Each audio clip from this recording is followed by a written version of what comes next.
Namaskar, everybody. Please don't be so formal. We'll start with walking. That's what we do.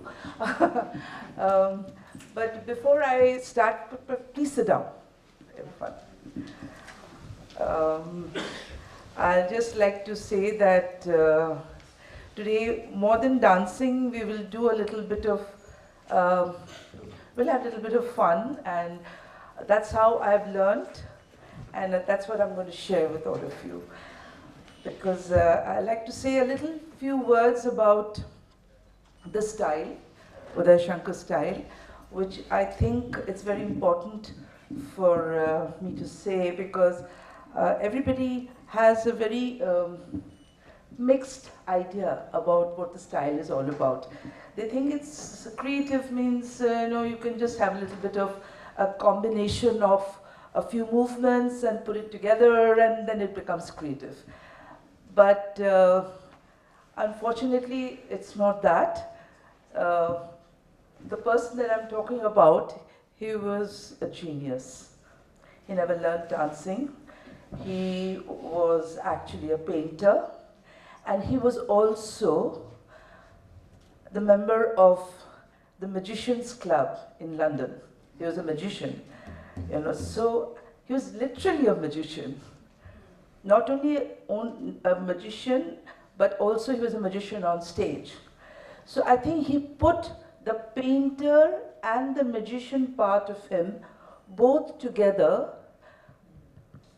and created a total magic and the showmanship that came out. The way he brought out the storytelling and the narrative was different. That's what made him different. And probably because he didn't have any training, and he, this one small story that I will tell you, which I heard from him directly, because when I met him, he was already 77 years old. And I never got an opportunity of learning from him, but I got an opportunity of hearing from him few small stories which I would like to share. One was, he told me that he never liked to study. He hated, so he would sketch on the walls, So his father thought, I don't know, he was the eldest son, so he didn't know what to do with this, because he was the eldest boy, and his father was a minister in Jhalawar, so he didn't know, he was going mad that my son is not studying. He wanted him to be a lawyer like his father was. So he put him in JJ School of Arts, because the principal said that he's good in sketching, because even in his class he would sit and sketch while everybody was teaching. And that's how he was very good in arts, and I'm cutting it short, and he went off to London, sent him to Royal College in London.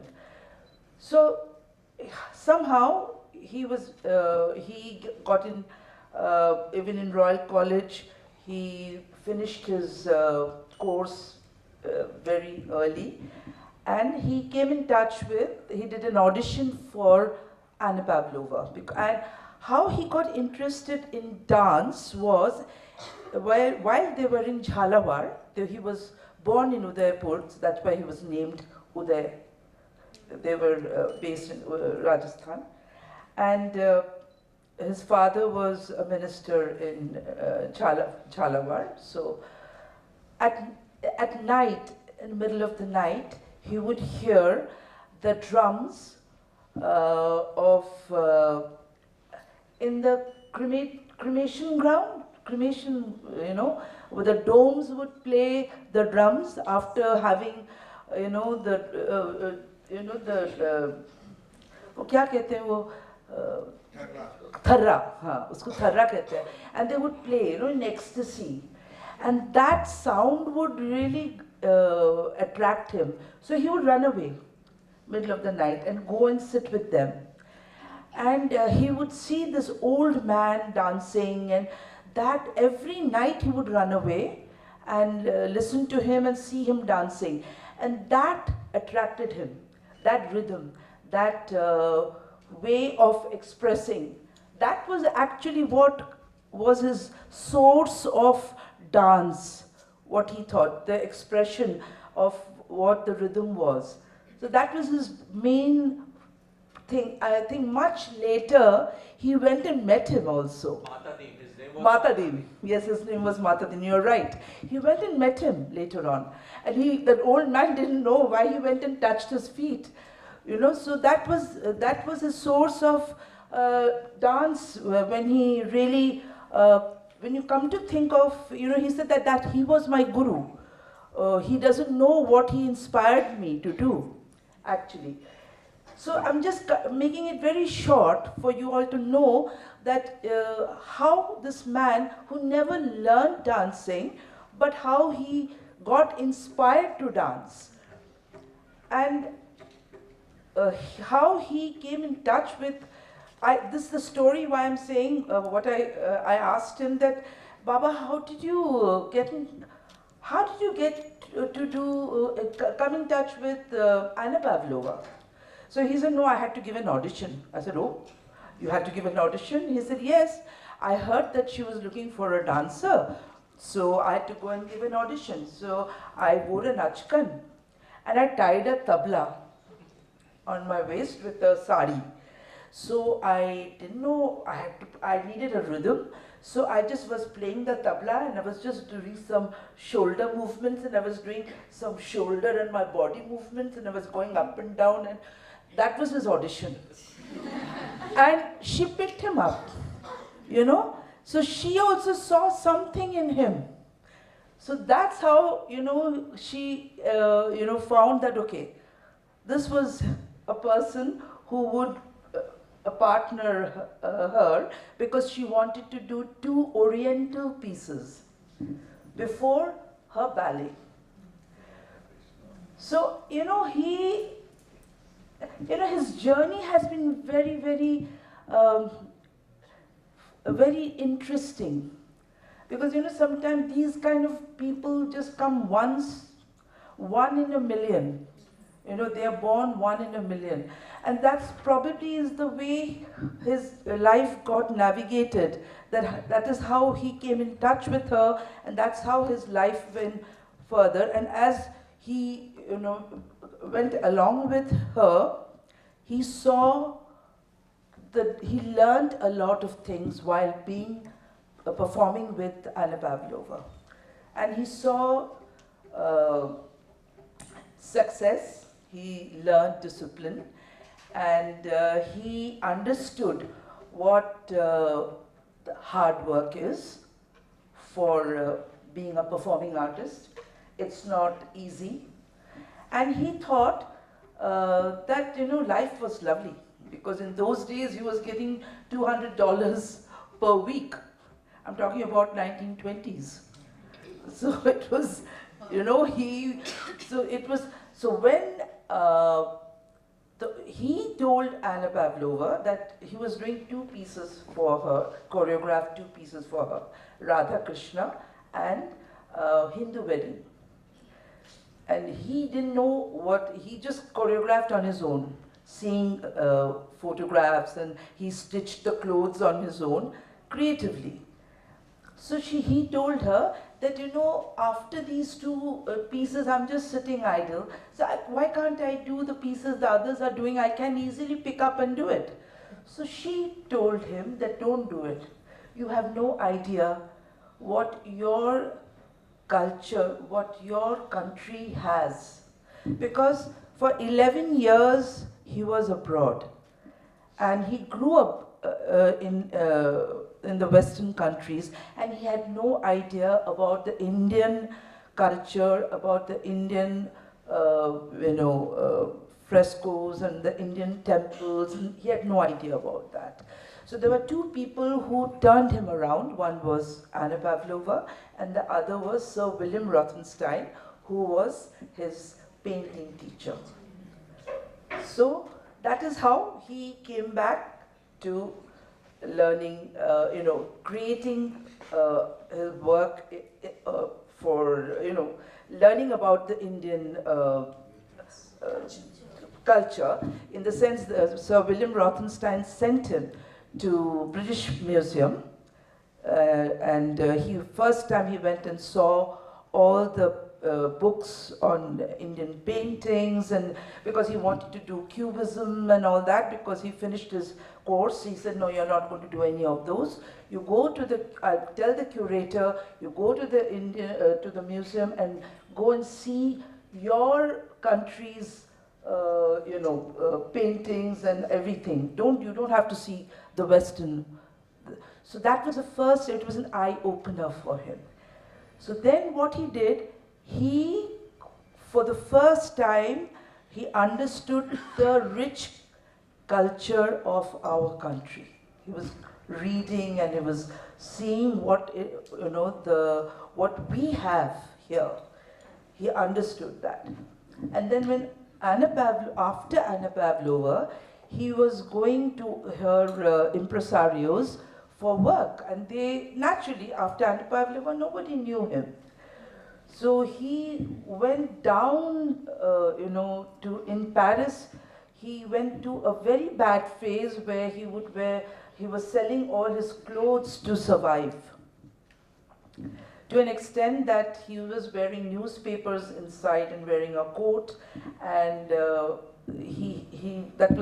and going to bars to dance, because nobody knew who Uday Shankar was. They only knew him because he was dancing with Anna Pavlova. Everybody knew Anna Pavlova. Nobody knew him.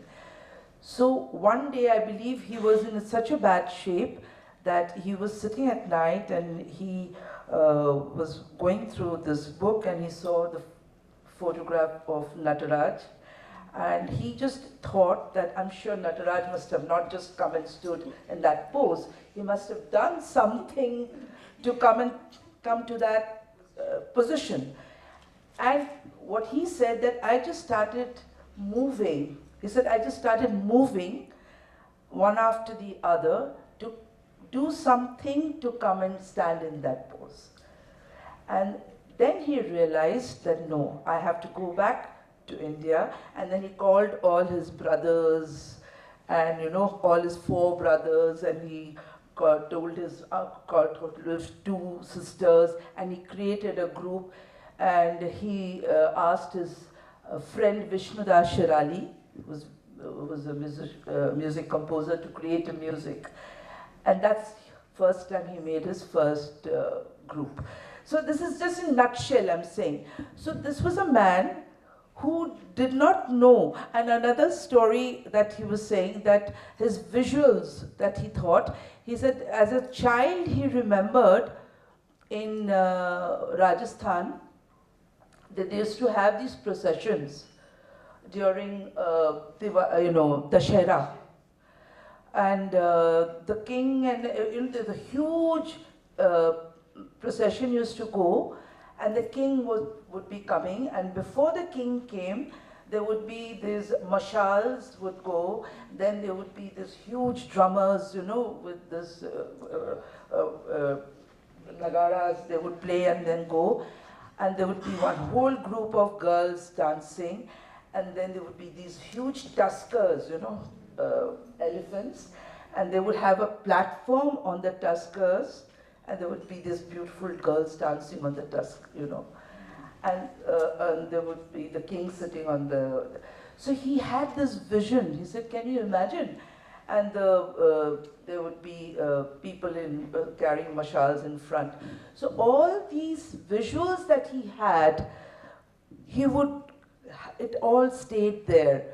So he would bring, he would try and put it all into spectacles and things. He would try and put it up in his pieces later on, in his works. And also I think the film that he did, Kalpana, he called it Kalpana because all the ideas that he had in his head, he completely put it over there and called it Kalpana. This very smart way of doing it. Very smart way. He said it's Kalpana, it's imagination. So all his imaginations, he put it in that film, and he said it's a script that is in my head. So, And it's a film which is path-breaking. If you see the film today, it talks about all the problems that we are having today. How many of you have seen the film? And that film... That's sad. Yes. Yeah.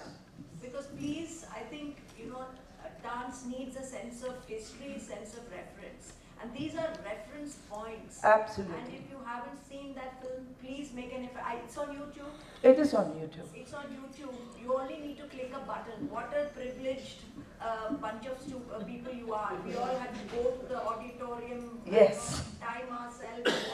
You people can click a button, sit in your bathroom and see it. I mean, if that is That's true. That's true. Please, today that's the homework.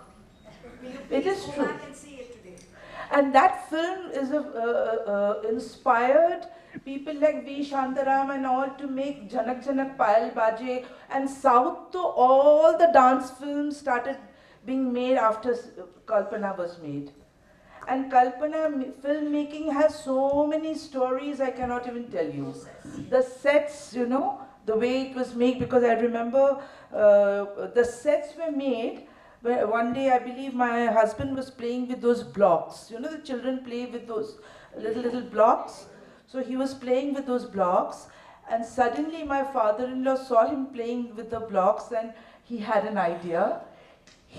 Those blocks were blown up into huge pieces, and he would do permutation combination of those blocks and make them into sets. And when you see it, it's you don't even understand that. And there are places, I mean, those times there were no technology of, this thing. There is one place where there is a thing of, the camera going up and down. I believe it was a hairpin. My mother-in-law's hairpin going down like this, and the camera just moving up. All these things he was telling me. Improvising. And the lighting and all. Discuss the film tomorrow. The homework is for them to see it today, and tomorrow we'll discuss the film. Don't talk about the film today. No, I will not. Yes, actually. And actually when you see and come, then I can tell you all the things that he told me that has been used, which now that when we see it, I said, oh my God, this is how he did it. I mean, being a magician, I think there are a lot of things which he's done which we never understood. Now that when we see it, now we know that how he has managed to make that, because in those days it took 5 to 6 years to make that film. Those days it was released in 1947, so you go backwards 5 years.